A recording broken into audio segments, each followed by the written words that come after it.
Hello, guys. Joker the Fool here. This is the 125th episode of the Braxcast, and boy, oh boy, is there so much to talk about. So we're just going to get right into this. And first thing, as you're seeing here, the first short was released. So of course there is this campaign from Ripple Works, right? This crowdfund. It's in its second chance, and we did get one of the, I think the main goal was these 10 animated clips, and of course the first one is out, so I'm going to play it right here for you guys.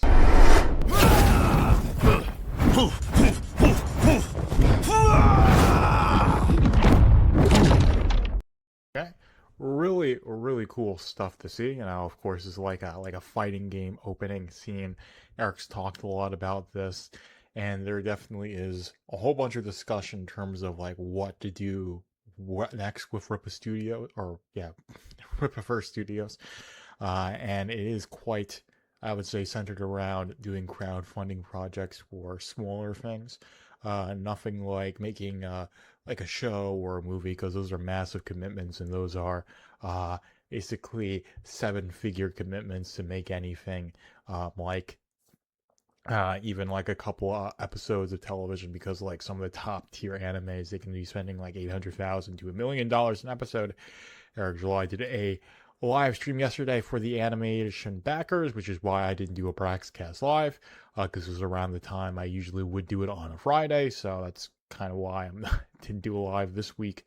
But definitely is cool to see more stuff like this coming out, and I do think letting the initial stuff that was promised play out before doing anything else is probably the way to go.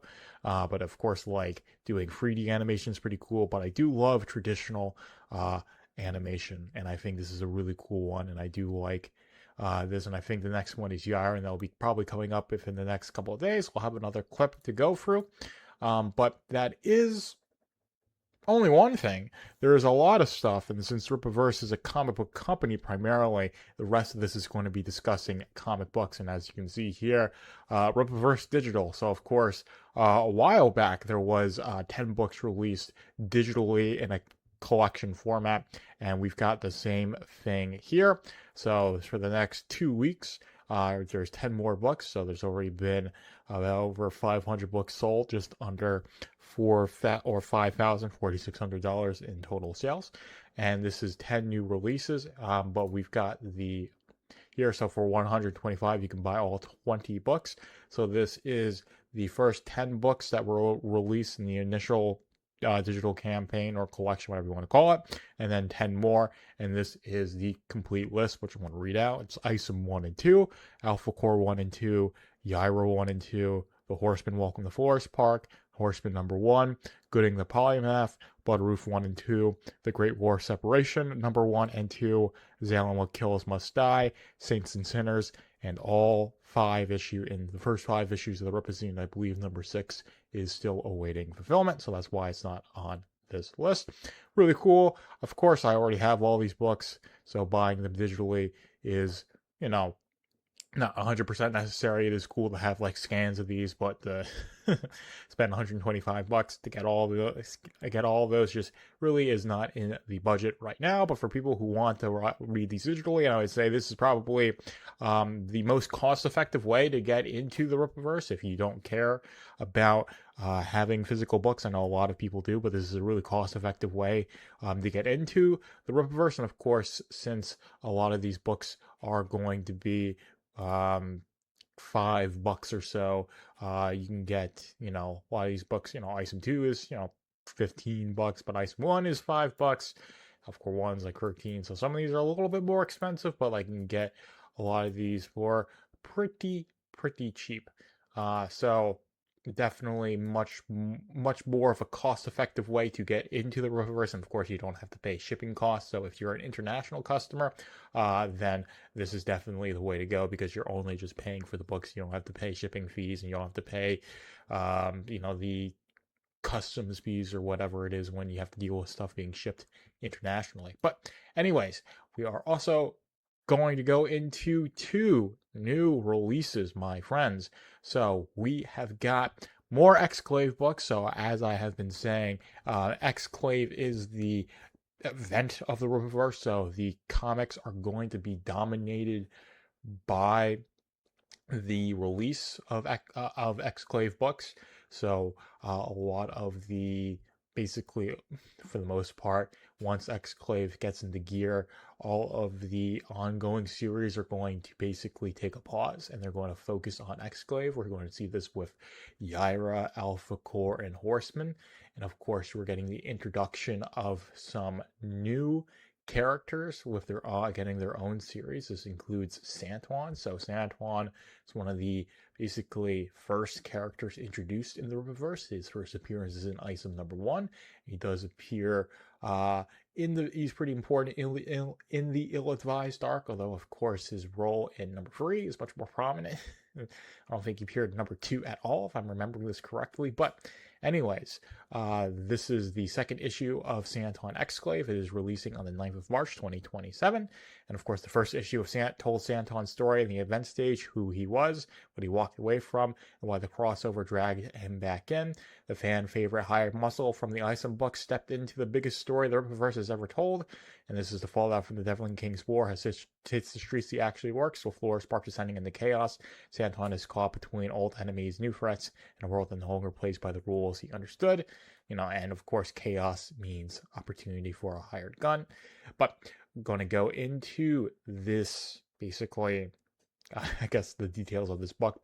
It is going to release on the 9th of March, 2027, and its reservation cutoff is on the 18th of December, 2026, with the A cover by, well, actually, I'll pause on the covers right now, but this is written by Eric July. Ricardo Jamie is the interior artist, and Tato Cabarello is the colorist, with Invisible Art Studio doing the lettering, and this is a 56-pager.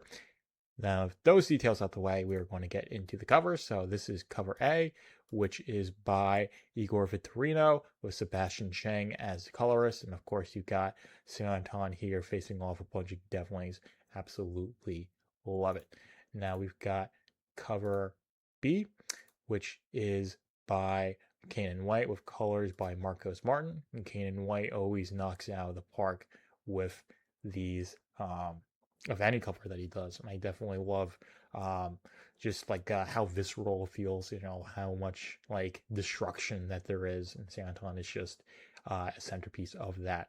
Absolutely gotta love it. And I've got cover C, which is a foil embossed cover by Ejumena, with colors by Marcos Martins again. And this is, of course, you've got like the destruction, you've got the babes here. This is definitely it's like a power play. I'm not sure, but it's like I'd say it's like a male fantasy cover in a lot of ways, which I definitely have to appreciate.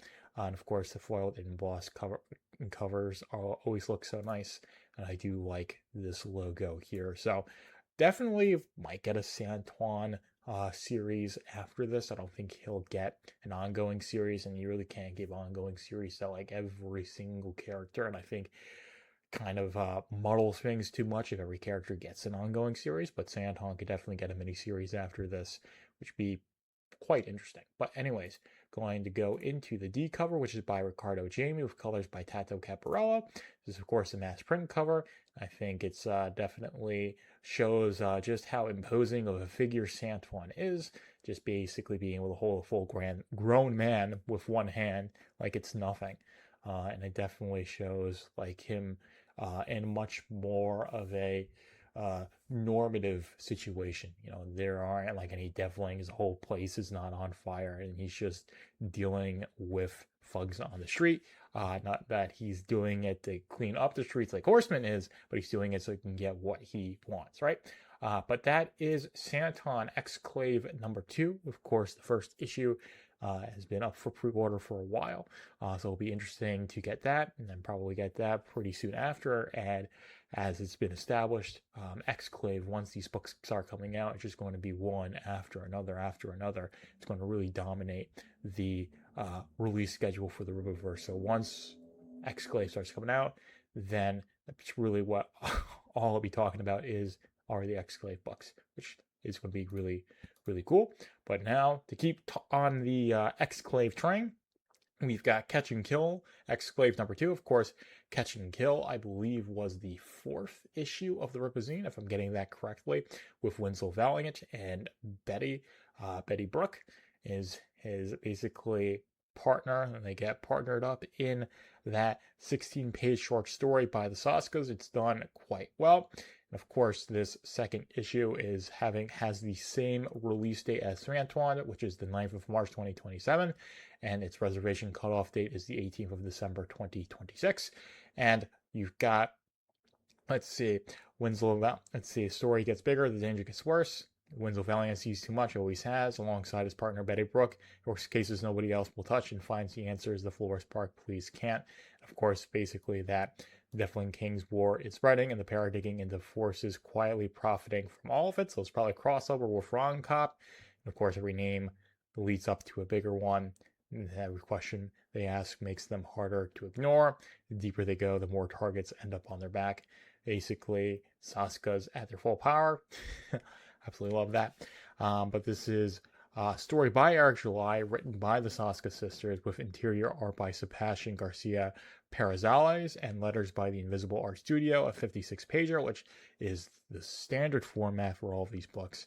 And we are going to go into the covers. So you've got cover A, which is by Kenan White and Marcus Martin. So this is definitely a really cool cover. I absolutely love the Catch and Kill logo. It's definitely it looks very much so constructed from magazines. Is like what ransom letters will be made out of, right? So that way you can't identify the person's handwriting. So I just love that little detail there, and I love this. I just love how it's clean. It's got the noir style in a sense, but I love all of Kanan's covers, and I can never say anything bad about them. And this is cover B. It's also done by Kenan White and Marcus Martin, and whereas the first one could be construed as being less mysterious, this one certainly is playing into the mystery. You've got the Devlin King, you've got Betty with her camera, you've got Winslow there. I love these character designs, and I love how Kanan just has such a good use of perspective and just is able to pose everything so well to make it very catching to the eye. Now we've got cover C, which is by Edumena with Chris Adareo doing the colors, and this is pretty typical. I'd say these are typical cover artists for the Rippaverse, and they do a fantastic job. I love the background. I'd say the background's the best thing, and this is definitely something that could, turn out to be a movie poster. Just how nice it looks, and I do like you got the credits up here in the front, and then Catch and Kill on the bottom, which just lets the background really I don't know, breathe is the right word, but of course you've got Winslow here basically taking up where the title would be. So it's just like it's placed very well in order to really let this cover shine, which I absolutely love. Now, finally, we've got cover D by Jack Brandau with Felipe Felix as colors, and this is just a shot of Betty Brooke. I'd say not quite a pinup, but definitely very striking, definitely drawn to be a bit softer than she appears in the interior art. If I remember, and that Catch and Kill story was really, really cool. Absolutely love that. So I'm really interested to see how the Saskas are going to tie what happens in the short story to what happens in the this longer series of Catch and Kill, which is of course going to tie in with the Exclave event, which kind of makes sense. And of course, thinking about the events of Catch and Kill, does it mean that Shadron, which I guess is a bit spoiler, but is he involved in the Exclave event? I don't know. We'll see.